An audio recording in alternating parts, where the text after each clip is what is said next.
വളരെ മനോഹരമായിട്ടുള്ള ബീച്ചിനും പിന്നെ നൈറ്റ് ലൈഫിനും ഒക്കെ പേര് കേട്ട ഗോവയിലെ എൻ്റെ ബൈക്ക് റൈഡിൻ്റെ ഫസ്റ്റ് പാർട്ടിൽ ഞാൻ അഗ്വേഡ ഫോർട്ട്, ചപ്പോര ഫോർട്ട് കൂടാതെ കാൽഗുഡെ ബീച്ചൊക്കെ കവർ ചെയ്ത് അവിടുത്തെ കാഴ്ചകളൊക്കെ എൻജോയ് ചെയ്ത് അടുത്തതായി സെക്കൻഡ് പാർട്ടിൽ പോകാൻ പോകുന്നത് സൗത്ത് ഗോവയിലേക്കാണേ.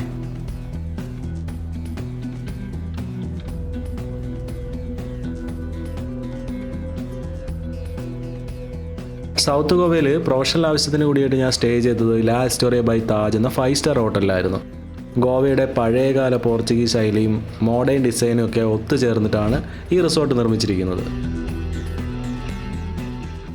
മൊത്തത്തിൽ പറഞ്ഞു കഴിഞ്ഞാൽ 122 മുറികളോളം ഉണ്ട്.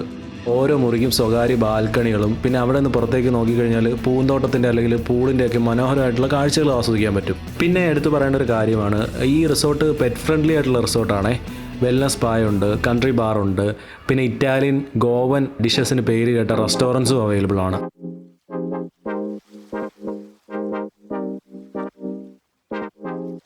ഗോവയിലെ രാത്രികൾ ശരിക്കും സ്റ്റാർട്ട് ചെയ്യുന്നത് തന്നെ കണ്ടോലമിൽ നിന്നാണ്. ഈ സൂര്യൻ അസ്തമിച്ചു കഴിഞ്ഞാൽ ഈ തെരുവിനൊരു പ്രത്യേക എനർജിയാണ്. പകലിലെ ആ ഒരു കാംനെസ് ഒക്കെ മാറി കണ്ടോലിം മെല്ലെ ഒരു പാർട്ടി മൂഡിലേക്ക് ചേഞ്ച് ആവും.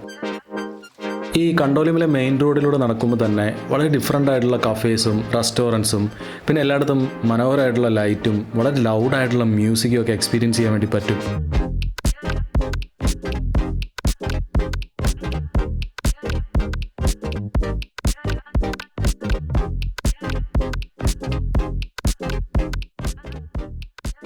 നിങ്ങൾ പാർട്ടികളൊക്കെ ഇഷ്ടപ്പെടുന്നവരാണെങ്കിൽ കണ്ടോലിമിലെ ക്ലബ്ബുകൾ നിങ്ങളെ നിരാശപ്പെടുത്തതേ ഇല്ല കേട്ടോ.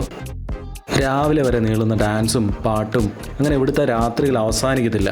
ചുരുക്കത്തിൽ പറഞ്ഞാൽ ആഘോഷിക്കാൻ വരുന്നവർക്ക് കണ്ടോലിംഗ് ഒരു ഹെവനാണ്. സാധാരണ ഗോവ കാണാൻ വരുന്നവർക്ക് അങ്ങനെ കിട്ടാത്തൊരു എക്സ്പീരിയൻസ് എനിക്ക് കിട്ടി. ഷിമോത്സവ് ഉത്തരേന്ത്യയിലെ ഹോളിക്ക് സമാനമായിട്ടുള്ള ഫെസ്റ്റിവലാണിത്. ഇതിൻ്റെ ചരിത്രം പറയുകയാണെങ്കിൽ ദസറയ്ക്ക് ശേഷം നാട് വിട്ടുപോയ ഗോവൻ യോദ്ധാക്കൾ മാസങ്ങൾ നീണ്ടുനിന്ന പോരാട്ടത്തിനൊടുവിൽ തിരിച്ചു വരുമ്പോൾ വരവേൽക്കാൻ വേണ്ടി ആഘോഷിക്കുന്നതായിട്ട് ഒരു കഥയുണ്ട്. പിന്നെ ഇതൊരു കാർഷിക ഉത്സവം കൂടിയാണ്. അതായത് ശൈത്യകാലത്തെ വിളവെടുപ്പിന് ശേഷം നല്ല വിളവ് കിട്ടിയതിന് കർഷകർ പ്രകൃതിയോടും ദൈവത്തോടും നന്ദി പറയാൻ വേണ്ടിയിട്ട് നടത്തിപ്പോരുന്ന ഒരു ആഘോഷമായിട്ടും ഇതിനെ കണക്കാക്കുന്നു. ഇനി മറ്റൊരു ഹിസ്റ്ററി പറയുകയാണെങ്കിൽ ഫെസ്റ്റിവൽസ് ഒന്നും അനുവദിക്കാതിരുന്ന പോർച്ചുഗീസ് ഭരണത്തിനെതിരെ ഗ്രാമവാസികളുടെ പ്രതിഷേധമായിട്ടും ഇതിനെ കണക്കാക്കാറുണ്ട്. പിന്നെ ഹിന്ദു പുരാണത്തിലെ കഥാപാത്രങ്ങളെ ഫ്ലോട്ടുകളായും അല്ലാതെ വേഷങ്ങളുമായൊക്കെ ഷിമോത്സവയിലെ ഘോഷയാത്രയിൽ കാണാൻ കഴിയും. ചുരുക്കി പറഞ്ഞാൽ ഈ തിന്മയുടെ മേലിലുള്ള ഒരു വിജയമായിട്ടാണ് ഈ ഫെസ്റ്റിവലിനെ കണക്കാക്കുന്നത്.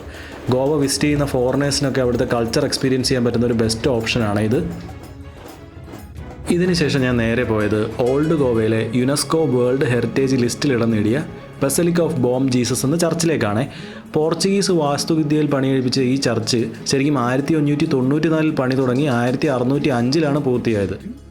ഈ ബസലിക്ക ഓഫ് ബോം ജീസസ് എന്ന പോർച്ചുഗീസ് വാക്കിനർത്ഥം ബേബി ജീസസ് അല്ലെങ്കിൽ ഗുഡ് ജീസസ് എന്നൊക്കെയാണ്. മറ്റൊരു പ്രധാനപ്പെട്ട കാര്യം പറയാനുള്ളത് 1552 ചൈനയിലേക്കുള്ള യാത്രക്കിടെ മരണപ്പെട്ട വിശുദ്ധ സെൻറ്റ് ഫ്രാൻസിസ് സേവിയറിൻ്റെ ഭൗതിക ശരീരം തിരിച്ചു കൊണ്ടുവന്ന് അഴുകാത്ത നിലയിൽ സൂക്ഷിച്ചിരിക്കുന്ന ഇവിടെയാണ്. ഏകദേശം 10 വർഷത്തിലൊരിക്കൽ ഇത് വിസിറ്റേഴ്സിനായിട്ട് തുറന്നു കൊടുക്കാറുണ്ട് എന്നാണ് അറിയാൻ കഴിഞ്ഞത്. പിന്നെ ഇവിടെ വീഡിയോഗ്രാഫിക്കും ഫോട്ടോഗ്രാഫിക്കും ഒക്കെ റെസ്ട്രിക്ഷൻസ് ഉള്ളതുകൊണ്ട് അധികം വിഷ്വൽസ് കാണിക്കാൻ വഴിയില്ല. പിന്നെ ഇതിന് തൊട്ടടുത്ത് തന്നെയാണ് ഏഷ്യയിലെ ഏറ്റവും വലിയ സേക്ക് കത്തീഡ്രലും സെൻറ്റ് ഫ്രാൻസിസ് ഓഫ് അസീസി ചർച്ചും.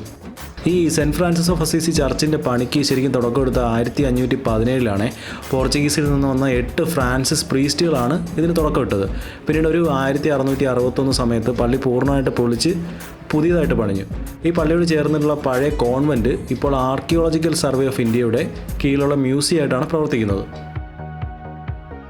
ഈ കാഴ്ചകളൊക്കെ കണ്ടതിന് ശേഷം ഞാൻ പിന്നെ നേരെ പോയത് ഗോവയിലെ വാസ്കോഡ ഗാമയ്ക്ക് സമീപം നേവൽ ഏവിയേഷൻ മ്യൂസിയം കാണാൻ വേണ്ടിയിട്ടാണ്. ഇന്ത്യയുടെ സൈനിക ചരിത്രത്തിൽ തന്നെ വളരെ പ്രധാനപ്പെട്ട ഒരു സ്ഥലമാണ് ഇത്. പിന്നെ ഏഷ്യയിലെ തന്നെ ഒരേ ഒരു നേവൽ ഏവിയേഷൻ മ്യൂസിയം ആണ് ഇതെന്ന പ്രത്യേകതയുണ്ട്.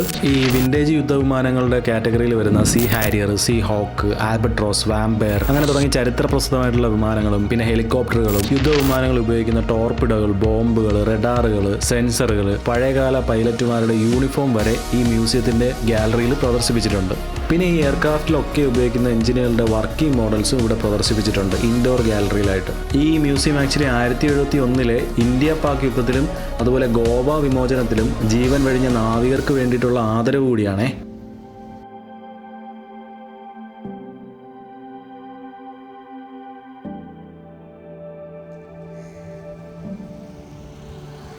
അതിനുശേഷം ഞാൻ പോയത് തൊട്ടടുത്തുള്ള ബൊഗ്മാലോ ബീച്ചിലേക്ക് ഒരു ശാന്തമായിട്ടുള്ള സൺസെറ്റ് എൻജോയ് ചെയ്യാനാണ്. അവിടെ എത്തിയത് മുതൽ അവിടുത്തെ കാറ്റും ഒരു ശാന്തമായിട്ടുള്ള ഈവനിങ് അറ്റ്മോസ്ഫിയറും ഒക്കെ ഇത്രയും യാത്ര കഴിഞ്ഞ് വന്നതുകൊണ്ട് മനസ്സിനെ വല്ലാത്ത രീതിയിൽ തണുപ്പിച്ചു. ഈ സൺസെറ്റ് ആക്ച്വലി കാണാൻ ഒരു പ്രത്യേക ഭംഗിയായിരുന്നു. നമ്മൾ ഏത് സാഹചര്യത്തിൽ നിൽക്കുമ്പോഴും ഒരു പീസ്ഫുള്ളായിട്ടുള്ള സൺസെറ്റ് എൻജോയ് ചെയ്യാൻ പറ്റുന്ന എക്സ്പീരിയൻസ് ഒന്ന് വേറെ തന്നെയാണ്. പിന്നെ ഈ ബീച്ചിനെ പറ്റി പറയുകയാണെങ്കിൽ ഗോവയുടെ യൂഷ്വലി ബിസി ആയിട്ടുള്ള ബീച്ചിൽ നിന്ന് വ്യത്യസ്തമായിട്ട് ലെസ് ക്രൗഡറും അതുപോലെ തന്നെ വളരെ പീസ്ഫുള്ളായിട്ടുള്ള ബീച്ചാണ് ഈ ബൊഗ്മാലോ ബീച്ച്. ഇവിടെ ഞാൻ ശ്രദ്ധിച്ച മറ്റൊരു കാര്യം, ബീച്ച് ഷോറിൽ നിന്ന് ഉള്ളിലേക്ക് ബീച്ചിൽ കുളിക്കാൻ ആഗ്രഹിക്കുന്നവർക്ക് വേണ്ടി നീളത്തിൽ റോപ്പ് ഇട്ടിട്ടുണ്ട്. ഇത് ശരിക്കും പറഞ്ഞാൽ ബീച്ചിലുണ്ടാകുന്ന ആക്സിഡൻറ്റ്സ് കുറയ്ക്കുമെന്നാണ് എനിക്ക് തോന്നുന്നത്. അതുപോലെ കുളിക്കാൻ പേടിയുള്ളവർക്ക് നല്ല കോൺഫിഡൻസും കൊടുക്കും. ഈ ഡബോളിം എന്ന് പറയുന്ന ഇൻ്റർനാഷണൽ എയർപോർട്ട് ഇവിടുന്ന് ഒരു 4-5 കിലോമീറ്റർ മാത്രമേ ഉള്ളൂ. പിന്നെ ഒരുപാട് വാട്ടർ സ്പോർട്സ് ആക്ടിവിറ്റീസും നല്ല ടേസ്റ്റി ആയിട്ടുള്ള ഫുഡ് കിട്ടുന്ന റെസ്റ്റോറൻറ്റ്സും ബീച്ചിനടുത്ത് തന്നെ ഉണ്ട്. അങ്ങനെ വളരെ സമാധാനമായിട്ട് സൺസെറ്റൊക്കെ കണ്ടിട്ട് തിരിച്ച് റൂമിലേക്ക് പോകുന്ന വഴി എൻ്റെ പ്ലാനിലേ ഇല്ലാത്തൊരു സ്ഥലം കണ്ണിൽപ്പെട്ടു. എന്താണെന്ന് ആദ്യം എനിക്ക് മനസ്സിലായില്ല. പൂർണ്ണമായിട്ട് ഗോൾഡൻ കളറിൽ തിളങ്ങി നിൽക്കുന്ന ഒരു ബിൽഡിങ്. പ്രത്യേകിച്ച് ഇവിടുത്തെ ലൈറ്റിംഗ് കൊണ്ടായിരിക്കണം ആ ബിൽഡിങ്ങും അതിൻ്റെ പരിസരമൊക്കെ കാണാൻ ഭയങ്കര അട്രാക്റ്റീവായിരുന്നു. ബിർള രാധാകൃഷ്ണ ടെമ്പിൾ. പേരിലുള്ളതുപോലെ തന്നെ വ്യാവസായിക പ്രമുഖരായിട്ടുള്ള ബിർള ഗ്രൂപ്പാണ് ഈ അമ്പലം പണിഞ്ഞിരിക്കുന്നത്. അവർ ശരിക്കും ഇന്ത്യയിൽ ഒരുപാട് അമ്പലങ്ങൾ പണിഞ്ഞിട്ടുണ്ട്. ഇത് വളരെ റീസെൻ്റായിട്ട് പണികഴിപ്പിച്ച അമ്പലമാണ്. അതായത് 2021 ഇതിൻ്റെ പണി തുടങ്ങുന്നത് തന്നെ. 1500-ലധികം തൊഴിലാളികൾ 22 മാസം കൊണ്ടാണ് ഈ അമ്പലത്തിൻ്റെ പണി പൂർത്തിയാക്കിയത്. ഇവിടുത്തെ പ്രധാന പ്രതിഷ്ഠ കൃഷ്ണൻ്റെ ആദ്യം തന്നെയാണ്. അതിനു പുറമെ ഗണപതി, ശിവപാർവതിമാർ, ശ്രീരാമ ലക്ഷ്മണ സീതാദേവിമാർ, ഹനുമാൻ അങ്ങനെയുള്ള ദൈവങ്ങളുടെ ഉപദേവതാ ക്ഷേത്രങ്ങളും ഇതിനുള്ളിൽ തന്നെയുണ്ട്. മയിൽ, താമര, ആന തുടങ്ങിയവയുടെ സൂക്ഷ്മമായിട്ടുള്ള കൊത്തുപണികൾ തൂണിലും മേൽക്കൂരയിലും എൻട്രൻസിലും ഒക്കെ കാണാൻ വേണ്ടി കഴിയും. പിന്നെ എടുത്തു പറയേണ്ട ഒരു കാര്യമാണ് ഇവിടുത്തെ വൃത്തിയും ശാന്തമായിട്ടുള്ള അന്തരീക്ഷവും. മറ്റു ക്ഷേത്രങ്ങളിൽ നിന്ന് വ്യത്യസ്തമായിട്ട് ഭക്തരുടെ പേരിൽ പണമോ പൂക്കളോ ഒന്നും വഴിപാടായി സ്വീകരിക്കില്ല. മാത്രമല്ല ഞാൻ എത്തിയ സമയത്ത് തിരക്ക് നല്ല കുറവായിരുന്നു. അതുപോലെ അവിടെ വെച്ച് കുറച്ച് മലയാളി ഫാമിലീസിനെയും ഒക്കെ പരിചയപ്പെടാൻ വേണ്ടി പറ്റി. ആ ഒരു ശാന്തതയൊക്കെ ആസ്വദിച്ച് അങ്ങനെ ഇരുന്നപ്പോൾ ഇഴഞ്ഞു മാത്രം തുടങ്ങിയിട്ടുള്ള ഒരു കുട്ടി അവിടുത്തെ വളരെ ക്ലീൻ ആയിട്ടുള്ള തറയിലൂടെ എക്സൈറ്റഡ് ആയിട്ട് അമ്പലത്തിനടുത്തേക്ക് ഇഴഞ്ഞു നീങ്ങുന്നത് കാണാൻ പറ്റി. വളരെ രസമുള്ള ഒരു കാഴ്ചയായിരുന്നു അത്. ഗോവയിലേക്ക് സാധാരണ യാത്ര ചെയ്യുന്നവർ ഈ അമ്പലം ഉൾപ്പെടുത്താറുണ്ടോ എന്ന് എനിക്കറിയില്ല. കാരണം എൻ്റെ പ്ലാനിലും ഇല്ലായിരുന്നു. പക്ഷേ മസ്റ്റ് വിസിറ്റ് ആയിട്ടുള്ള ഒരു പ്ലേസ്. പ്രത്യേകിച്ച് ഒരു സന്ധ്യാസമയത്തൊക്കെയാണ് നിങ്ങൾ ഈ അമ്പലത്തിൽ വരുന്നതെന്നുണ്ടെങ്കിൽ നിങ്ങളുടെ മനസ്സിനെ വളരെ പീസ്ഫുൾ ആക്കാൻ ഈ സ്ഥലത്തിന് കഴിയും. അപ്പോൾ ഗോവൻ യാത്രയുടെ 2ാം ഭാഗം ഇവിടെ അവസാനിക്കുകയാണ്. പുതിയൊരു ട്രാവൽ സ്റ്റോറി ആയിട്ട് അടുത്ത വീഡിയോയിൽ കാണാം.